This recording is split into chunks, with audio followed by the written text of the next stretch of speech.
नमस्कार. आजच्या व्हिडिओमध्ये मी तुम्हाला गुढीपाडव्याच्या दिवशी काय करावे व काय करू नये याबद्दलची संपूर्ण माहिती सांगणार आहे. पण त्याआधी तुम्ही चॅनलवरती नवीन असाल तर चॅनलला लाईक करा आणि सबस्क्राईब देखील करा. कमेंटमध्ये श्री स्वामी समर्थ किंवा ओम महालक्ष्मी नमः लिहायला विसरू नका. येत्या 19 मार्चला आहे गुढीपाडवा. या गुढीपाडव्याच्या दिवशी जर आपण काही उपाय केले, काही सेवा केल्या तर त्या खूप प्रभावी ठरत असतात. आता या दिवशी आपल्याला जर नवीन गाडी घ्यायची असेल किंवा नवीन कोणत्याही कामाला सुरुवात करायची असेल तर या दिवसापासून नक्कीच करू शकता. कारण की या दिवशी जर आपण काही काम केलं तर ते खूप शुभ मानलं जातं. पण या दिवशी जर आपल्याकडून काही चुका झाल्या तर त्याचे दुष्परिणाम देखील आपल्याला भोगावे लागत असतात. आता भरपूर वेळा आपल्याला काही गोष्टी माहीत नसतात आणि आपल्याकडून ह्या चुका होऊन जातात. अगदी जाणून बुजून आपण या चुका करत नाही, पण आपल्याकडून ही चूक झाल्यामुळे आपण जी काही पूजा करतो, सेवा करतो तर त्या पूजेचं फळ आपल्याला मिळत नाही. उलट दुष्परिणामच हे आपल्याला भोगावे लागतात. मग या दिवशी काय करावे व काय करू नये याचबद्दलची माहिती आपण आज या व्हिडिओमधून जाणून घेणार आहोत. आता गुढीपाडव्याच्या दिवशी प्रत्येक घरामध्ये गुढी ही उभारली जाते आणि हा गुढीपाडव्याचा सण आपण अगदी उत्साहात, आनंदात साजरा करत असतो. आता गुढीपाडव्याच्या वेळेस आपण गुढी उभारत असतो तर आपण प्रत्येक वेळेस वेळूच्या काठीचा उपयोग करत असतो. तर आपण अगोदर वापरलेली वेळूची काठी ही चुकूनही घ्यायची नाही. तर आपण प्रत्येक गुढीपाडव्याला वेळूची काठी ही नवीनच आणायची आहे किंवा अगदी तुम्ही शेजारी कोणाकडून जर वेळूची काठी आणणार असाल तर ती काठी आपण तशीच आणायची नाही. तुम्ही त्यांना अगदी 11 रुपये किंवा 21 रुपये देखील देऊ शकता. पण वेळूची काठी आपण तशीच आणू नये. यामुळे आपण जी काही पूजा करतो, सेवा करतो, त्या पूजेचं फळ आपल्याला मिळत नाही. त्यामुळे या गोष्टीची काळजी घ्यायची आहे. आता वेळूची काठी घेत असताना ती प्रथम आपण स्वच्छ धुवून घ्यायची आहे. अगदी घरामध्ये गंगाजल असेल तर पाण्यामध्ये 2 थेंब गंगाजल टाका आणि या पाण्याने ही काठी अगदी स्वच्छ धुवून घ्या किंवा स्वच्छ पुसून घेतली तरी पण चालेल. तसेच आपण जेव्हा काठी ठेवत असतो तर ती काठी डायरेक्ट आपल्याला खाली जमिनीवर ठेवायची नाही. तर खाली एखादा पाट ठेवायचा आहे किंवा चौरंग ठेवला तरी पण चालेल. मग त्यावरती आपण थोड्याशा अखंड अक्षता ठेवायच्या आहेत. त्यावरती हळदी-कुंकू अर्पण करावं आणि त्यावरती आपल्याला ही गुढी उभारायची आहे. आता गुढी उभारत असतो तेव्हा आपण गुढीला साडी नेसवत असतो. तर आपण जेव्हा साडी घेत असतो तेव्हा आपल्याला एक काळजी घ्यायची आहे की साडी आपण वापरलेली चुकूनही घ्यायची नाही. आपल्याला गुढीसाठी अगदी नवीनच साडी घ्यायची आहे. अगदी घडी न मोडलेली साडी आपण वापरू शकता किंवा एखादी साडी आपल्याला काही दिवसांनी वापरायची आहे, तर ती साडी जरी गुढीसाठी घेतली तरी पण चालेल. आता गुढीसाठी आपण साडी वापरत असतो, तेव्हा देखील आपण रंगाचा देखील विचार केला पाहिजे. तर सफेद रंगाची साडी असेल किंवा काळ्या रंगाची साडी असेल, तर अशी साडी चुकूनही वापरायची नाही. अगदी आपण हिरव्या रंगाची, लाल रंगाची, नारंगी रंगाची, तसेच जांभळ्या रंगाची, गुलाबी रंगाची साडी देखील वापरू शकता. फक्त काळा आणि सफेद रंग आहे, तर त्या रंगाची साडी आपल्याला गुढीला चुकूनही वापरायची नाही. अगदी गुढीपाडव्याला आपण गुढीसाठी नवीन साडी देखील घेऊ शकतो किंवा मार्केटमध्ये आता फक्त गुढीसाठी नवीन साड्या देखील मिळतात. आता यानंतर जेव्हा आपण गुढी उभारत असतो, तेव्हा आपण आपल्या घरातील सर्व व्यक्तींनी तिथे उपस्थित राहणे हे देखील गरजेचं आहे. तसेच आता आपण गुढीला नैवेद्य देखील अर्पण करत असतो. तर नैवेद्य अर्पण करत असताना आपल्याला पहिल्यांदा खिरीचंच नैवेद्य अर्पण करायचं आहे. मग तुम्ही शेवयाची खीर बनवू शकता किंवा शेवयाचा शिरा बनवला तरी पण चालेल. पण आपल्याला शेवयांच्या खिरीचाच नैवेद्य हा अर्पण करायचा आहे. इतर नैवेद्य आपण जो अर्पण करणार आहोत, मग तुम्ही श्रीखंड पुरी बनवणार असाल किंवा पुरणपोळी बनवणार असाल, तर तो नैवेद्य नंतर अर्पण करायचा आहे.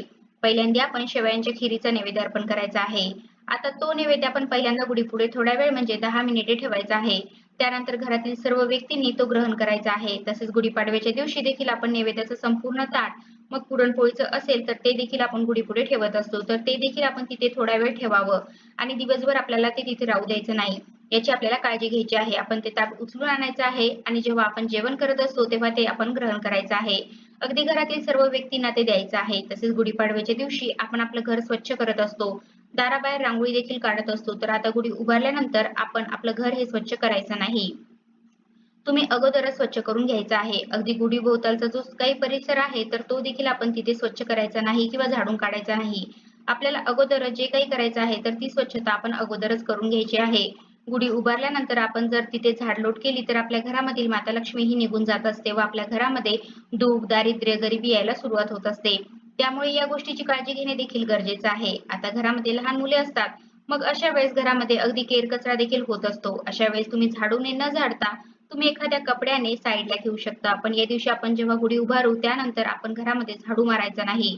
अगदी आपण जेव्हा गुढी उभारत असतो तेव्हा आपण फरशी देखील पुसायची नाही. अगदी गुढी उतरल्यानंतर दुसऱ्या दिवशी तुम्ही फरशी पुसू शकता.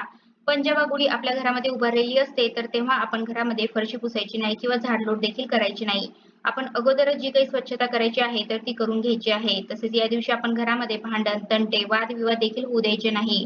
अगदी जावाजावांमध्ये भांडण झाले किंवा सासू-सुनांमध्ये भांडण झाले तर आपल्या मनामध्ये देखील नकारात्मकता येते आणि त्यानंतर आपण जी काही पूजा करतो, सेवा करतो तर त्या पूजेचे देखील फळ हे आपल्याला मिळत नाही. त्यामुळे या गोष्टीची आपल्याला काळजी घ्यायची आहे. तसेच आता आपण गुढी उतरवत असतो तर ती सूर्यास्ताच्या वेळी आपण गुढी उतरवत असतो. तर गुढी उतरवत असताना अगोदर ती हलवायची आहे आणि त्यानंतर थोड्या वेळाने ती गुढी आपल्याला काढायची आहे. लगेचच गुढी हलवली आणि लगेच आपण तिचं सामान हे काढून घेत असतो आणि नंतर त्या सर्व वस्तू घरामध्ये ठेवत असतो. तर असे चुकूनही करायचं नाही. अगोदर आपण गुढी हलवायची आहे आणि अर्ध्या तासानंतर आपण ते जे काही साहित्य आहे तर ते घरामध्ये ठेवलं तरी पण चालेल. तसेच आता गुढी उतरून झाल्यानंतर आपण जो काही कलश वापरत असतो तर तो कलश आपण देवघरामध्ये आणायचा आहे. तो धुवायचा नाही, तसाच देवघरामध्ये ठेवायचा आहे आणि त्यामध्ये आपल्याला अखंड तांदूळ हे ठेवायचे आहे. अगदी तांब्याभरून तांदूळ ठेवायचे आहे. एक सुपारी घ्यायची आहे. ही सुपारी त्या तांदळावरती ठेवायची आहे. तांदळावरती हळदी-कुंकू अर्पण करायचं आहे. सुपारीला देखील हळदी-कुंकू अर्पण करायचं आहे आणि यानंतर हे जे काही तांदूळ आहे तर ते दुसऱ्या दिवशी आपण त्या कलशातून बाहेर काढायचे आहे आणि जिथे पण आपण तांदूळ ठेवत असतो तर त्यामध्ये ठेवायचे आहे. आपल्या रोजच्या स्वयंपाकामध्ये आपण याचा वापर करू शकता. तसेच सुपारी तुमच्या तिजोरीमध्ये ठेवली तरी पण चालेल. यामुळे देखील आपल्या घरामध्ये कधीही धनधान्याची कमतरता ही भासत नाही. तसेच आपल्या आसपास असे काही व्यक्ती असतात, की ते दुष्कृत्य करतात किंवा इतरांबद्दल नेहमी वाईट बोलत असतात. तर अशा लोकांच्या संगतीत देखील आपण या दिवशी राहायचं नाही किंवा यांच्या घरामध्ये आपण या दिवशी चुकूनही जेवण ग्रहण करायचं नाही.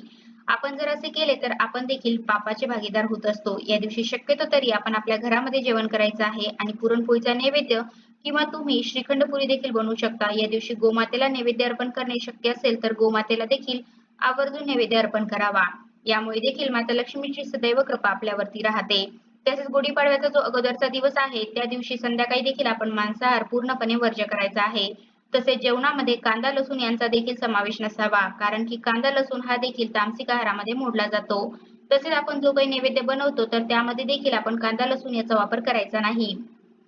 याची आपल्याला काळजी घ्यायची आहे. तसेच या दिवशी गुढीपाडव्याच्या दिवशी भरपूर ठिकाणी काही कार्यक्रम असतात. मग कुणाची घरभरणी असेल किंवा कुणाची कोणतीही पूजा असेल, तर तिथे आपण जात असतो. तर अशा वेळेस देखील आपण काही गोष्टींची काळजी घेणे गरजेचं आहे.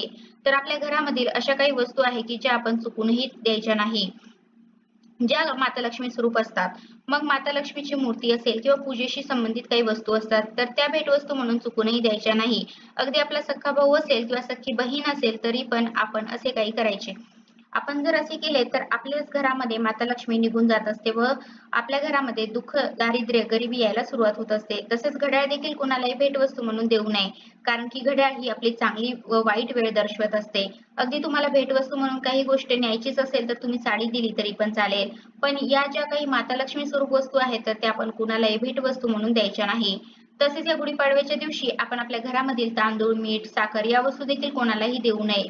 आपण जर या वस्तू दिल्या तर आपल्याच घरामधील माता लक्ष्मी ही निघून जात असते. कारण की या वस्तू साक्षात माता लक्ष्मी स्वरूप असतात. तसेच या दिवशी संध्याकाळी आपण जर दूध, दही कोणाला दिले तर आपल्या घरामध्ये धनहानी होण्याची दाट शक्यता असते. त्यामुळे याची देखील आपल्याला काळजी घ्यायची आहे. तर अशा प्रकारे आजच्या व्हिडिओमध्ये मी तुम्हाला गुढीपाडव्याच्या दिवशी काय करावे व काय करू नये याबद्दलची संपूर्ण माहिती सांगण्याचा प्रयत्न केला आहे.